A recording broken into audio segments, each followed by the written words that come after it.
안녕하십니까. 2021년 9월 1일 최병무의 팩트 시작하겠습니다. 어제 민주당과 국민의힘이 언론중재법, 요즘에 가장 핫한 뉴스라고 볼 수 있는데 한 달 연기 합의했죠. 그 합의 내용이 뭐냐면 이런 겁니다. 민정합동 8인 기구라는 걸 만들어서 추석 연휴가 끝난 뒤인 9월 27일에 본회의에 상정하겠다.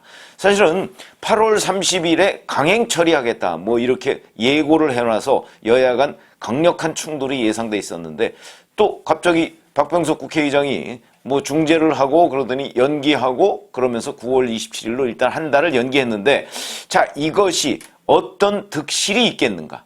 저는 이런 말씀을 드리려고 합니다. 우선 8인 기구라는 건 뭐냐면 민주당에서 2명, 국민의힘에서 2명, 의원들, 그렇게 이제 선정을 하고요. 그 다음에 또 두 당이 추천하는 언론계 인사 등 각 2인, 그러니까 거기도 4명이겠죠. 그런 사람들을 추천하면, 그러니까 여야 국회의원 2명씩에서 4명, 그 다음에 언론계 인사 2명씩에서 4명, 이렇게 되겠죠. 이렇게 본다면 잘 아시다시피, 그러면 결국 4대4로 국민의힘과 민주당 인사들이 맞서서 그걸 협의를 하겠다. 이런 얘기입니다. 그런데 이 부분에 관해서 사실은 누가 봐도 이 상황이, 이 종착점이 어디가 될 것인가. 그거 뻔한 거죠. 방송기자연합회, 전국언론노동조합, 한국기자협회, 한국방송기술인연합회, 한국PD연합회. 이거 이제 이른바 현업 5개 단체라고 우리가 흔히 이렇게 얘기하는 단체인데 여기서 합동으로 성명이 나왔습니다. 양당 간 합의는 예상되는 충돌과 강행 표결 처리를 한 달 뒤로 미룬 것 외에는 의미가 없다. 결국 중대한 언론 문제를 자신들의 이익과 요구를 관철시킬 추종자들로 채울 것이며 현업 언론인과 언론 전문가 등은 철저하게 배제될 것이다. 여기까지는 아마 맞을 겁니다. 왜냐하면 여기에 현직 언론인들이 들어갈 가능성 저는 없다고 봅니다. 퇴직 언론인들이 들어갈 가능성은 있겠죠. 그러나 퇴직 언론인들도 중립적이거나 객관적인 언론인들을 예를 들어서 그걸 민주당이 추천하겠습니까? 국민의힘이 추천하겠습니까? 그렇지 않죠. 무조건 국민의힘 또는 민주당의 뜻을 관철시킬 수 있는 퇴직 언론인, 그러니까 강성 언론인, 이런 사람들을 아마 강성 전직 언론인, 이런 사람들을 여기에 대리인으로 참석시켜서 결국은 여기 참석하는 국회의원들보다 더 강경하게 이런 것들을 주장하고 맞설 가능성이 굉장히 농후하다. 그러니까 결국 퇴직 언론인들끼리 싸움시키는 꼴이 될 것이다. 저는 여기까지 100% 동의합니다. 그러면서 자, 이 현업 5개 단체가 또 이렇게 얘기했습니다. 겨우 삼진남짓한 빠듯한 시간만 허락된 8인 협의체는 이미 누더기가 된 법률 개정안의 미세 조항을 두고 힘겨루기만 하다 파행으로 끝날 것이 불을 보듯 뻔한 상황이다. 이렇게 얘기합니다. 여기까지 다 맞습니다. 자, 그러면 이런 거 민주당과 국민의힘이 모르겠습니까? 그러면서 왜 여기서 이런 합의를 했을까? 자, 첫 번째, 민주당은 왜 그랬을까?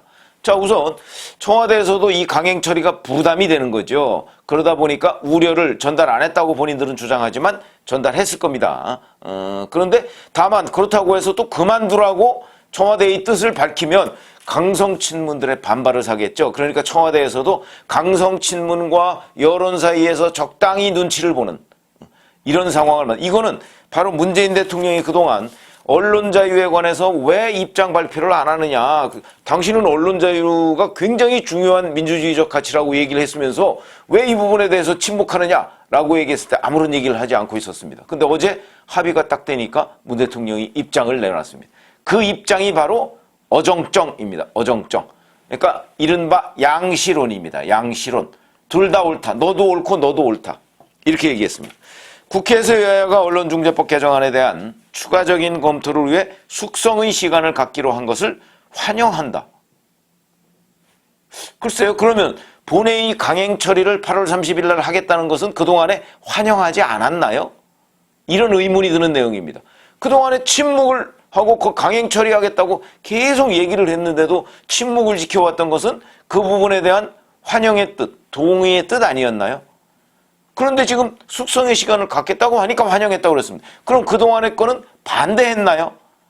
이런 부분에 대해서 설명이 안 되는 어정쩡한 논평을 내고 있다. 그러면서 이렇게 얘기합니다. 다음이 더 가관입니다.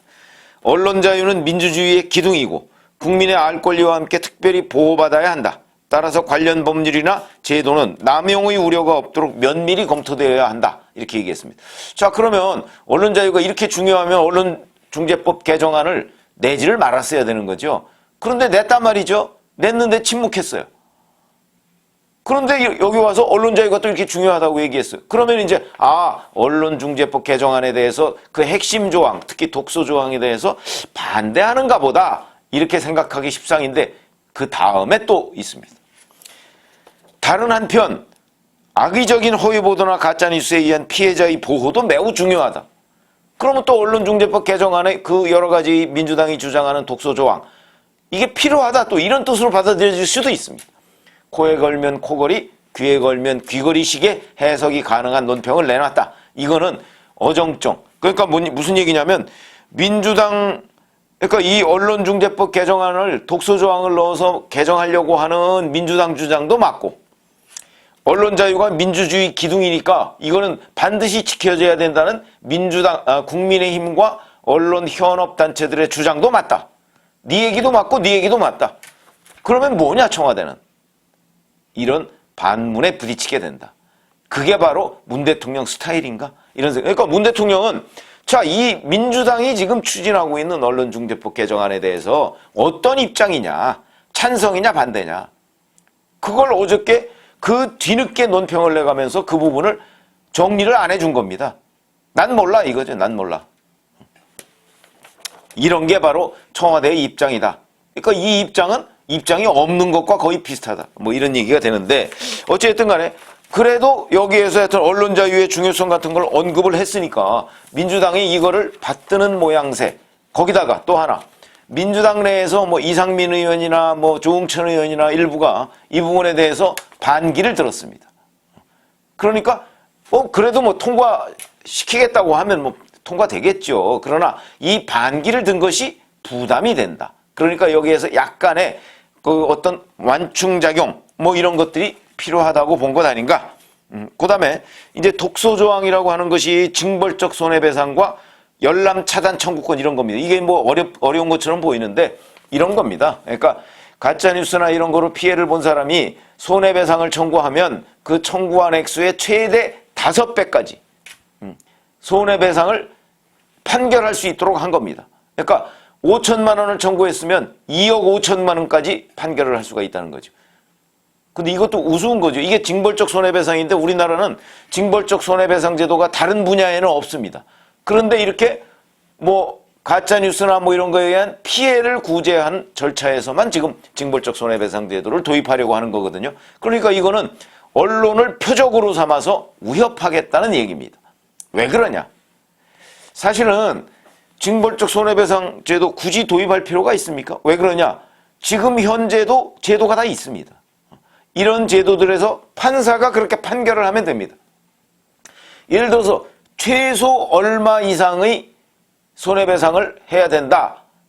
이런 것도 없습니다. 그러니까 판사가 봐서 이거는 정말 이 사람이 심각한 피해를 입었습니다. 그리고 언론이 고의적으로 가짜뉴스를 만들었군요. 자, 그러면 이 사람이 5천만 원을 청구했다고 할지라도 한 5억 원 배상하세요. 이건 피해가 그렇게 큽니다. 라고 하면 끝입니다. 판사들의 재량이죠. 근데 판사들이 지금 그렇게 안 하고 있거든요. 그 이유도 궁금해지는 대목입니다. 그러니까 이거는 판사들한테 정확한 손해배상 액수를 산정하라. 사실은 이렇게 얘기해야 될 문제다. 이걸 최대 얼마까지? 그 상한선 왜 정합니까? 그 이상도 저는 손해배상을 할 수 있어야 한다. 정말 고의가 명백한 경우에. 이거는요 범죄입니다. 보도가 아니고요.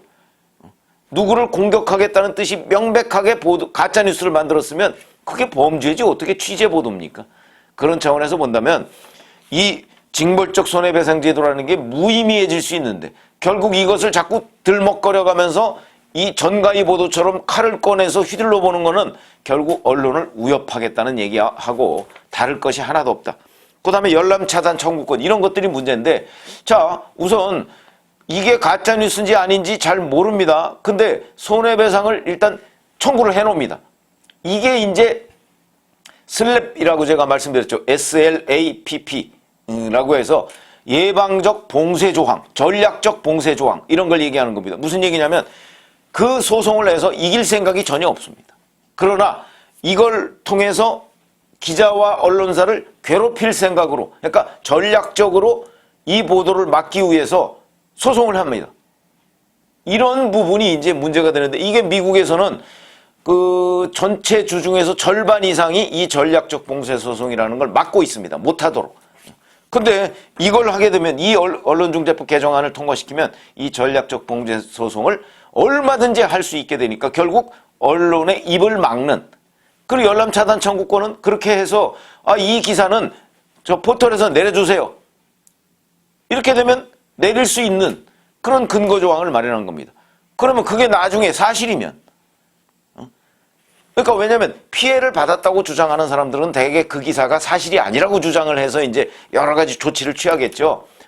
그런데 이 기사가 사실이라는 걸 본인이 알면서도 그러나 이게 나한테 불리해. 그러니까 열람차단 청구권을 일단 그 언론에다가 그 법원에다가 청구해서 이거를 봉쇄해놔야 돼. 이런 게 전략적 봉쇄 소송인데, 그게 남발될 가능성이 있고 결국은 이 기사가 사실임에도 불구하고 독자들이 볼 수 없는, 시청자들이 볼 수 없는 기사가 돼버리는 이런 상황이 돼버린다는 거, 이런 것들이 독소조항이라는 겁니다. 그래서 이런 독소조항 같은 것들이 이제 그 논의가 되겠지만 합의 가능성 저는 별로 없다고 봅니다.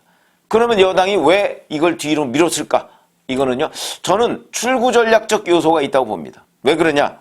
이게 사실은 그 대선 선거가 임박하면 임박할수록 이게 쉽지 않은 거거든요. 왜냐하면 언론계 대부분이 반대하죠. 언론 단체들 반대하죠. 그다음에 야당 반대하죠. 이렇기 때문에 쉽지 않은 거기 때문에 일단 연기는 해놓고 이러이러한 거, 그렇다고 확 거둘 수도 없는 거 아닙니까? 또 강성 친문 세력들의 반발 때문에. 그러다 보니까 일단 연기하는, 저는 출구 전략의 일환이라고 개인적으로는 보고 있는데, 그거야 뭐 사실 누구도 장담할 수는 없는 상황이죠. 한 달 뒤의 상황을 이렇게 되는데, 자 그러면 한 달 동안의 논란 과정 속에서 어떤 일이, 왜 제가 출구 전략이라고 보느냐면 이렇게 됩니다. 현재 많은 시청자와 많은 국민들이 어떤 생각을 가지고 있냐면, 아니 가짜뉴스에 대한 대책은 있어야 되는 거 아니야? 있습니다. 현재 뭐가 있느냐? 언론중재위원회라는 거 있죠? 거기서 정정, 반론, 보도 청구할 권한이 충분히 있습니다. 거기에서 합의가 안 되면 소송으로 들어갈 수 있습니다. 그러면 거기에 대한 손해배상, 민형사상 절차 이런 거 다, 명예훼손 소송 이런 거 다 할 수 있습니다. 가짜뉴스에 대한 구제 절차가 왜 없습니까? 있습니다. 그런데 지금 여권에서는 마치 이게 없는 것처럼 지금 국민들한테 얘기를 하고 있는데, 이 논란이 이제 이 8임기구에서 가열차게 전개가 되면 구제 절차가 있구나 하는 것을 많은 국민들이 알게 될 것이다. 그런데 구제 절차가 있는데 왜 또 그거보다 더 가중된 구제 절차를 만드느냐 하는 부분에 대해서 많은 국민들이 이해를 하게 되면, 저는 그럼 이 법은 굳이 만들 필요가 없는 거네 라는 이해도가 좀 넓어질 것이라고 보는 것이죠. 그렇게 된다면 지금보다 언론중재법 개정안에 대한 국민적 공감대가 훨씬 더 낮아질 가능성이 있다. 저는 지금 그 여권에서 이제 프로파간다를 잘한 건데, 가짜뉴스의 피해에 대한 구제 절차가 없는 것처럼 지금 여권에서 선전하고 있습니다. 그렇지 않습니다. 지금도 상당히 충분하게 그 구제 절차가 마련되어 있다. 근데 이런 것들은 앞으로 이 논의 과정에서 계속 국민들한테 전달이 될 것이다. 그렇게 되면 굳이 이 법을 만들 이유가 있겠는가 하는 생각도 많은 사람들이 가지게 될 것이고요. 그 다음에 또 하나는, 자 9월 27일이면요 여당 경선은 이제 막바지, 9월 25일에 호남 쪽에 그 투표 결과가 발표가 됩니다. 그러면 거기서 1위를 한 후보, 아마 이재명 경기도지사가 되겠죠. 그렇게 되면 여당 경선은 사실상 끝나버립니다. 그러면 9월 27일 정도면은 여당 경선의 여당 후보는 사실상 확정된 상태가 될 것이다. 이재명 경기도지사로. 그렇게 되면 이재명 경기도지사는 여기서 저는 그 어찌 보면 언론의 편을 들 가능성이 훨씬 많다고 보는 거예요. 지금까지는 이제 그때부터는 강성 친문 눈치 볼 필요 없습니다. 그렇게 되면 이재명 지사가 치고 나와서 이재명 지사도 이 부분에 관해서 반대할 가능성이 저는 많다고 보고요. 지금과 달리. 지금은 거의 침묵하고 있지 않습니까? 그런데 국민의힘은 또 어떠냐? 그때 가면 9월 15일 날 야당으로서 경선 후보 8명으로 압축하고요. 10월 초에 4명으로 압축하니까 4명으로 압축하기 직전입니다. 전부 다 이 언론중재법 개정안에 대해서 반대할 것이고, 그러면 반대 여론이 상당히 심각한 상황이 될 가능성이 저는 매우 크기 때문에, 그래서 출구 전략일 가능성이 높다 이렇게 보는 것이죠. 그렇게 본다면 자, 이거의 득실은 글쎄요, 전체적으로 또는 중립적으로 본다면 결국 이 언론중재법 개정안이라는 것은 폐기 수순이나 아니면 형해화되는, 그러니까 여권이 독소조항을 넣어서 당초에 목표했던 그거는 전혀 달성되기 어려운 상황으로 가는 것 아닌가. 저는 이런 생각이 들어서 제가 오늘 득실이라는 관점에서 말씀을 드렸습니다. 감사합니다.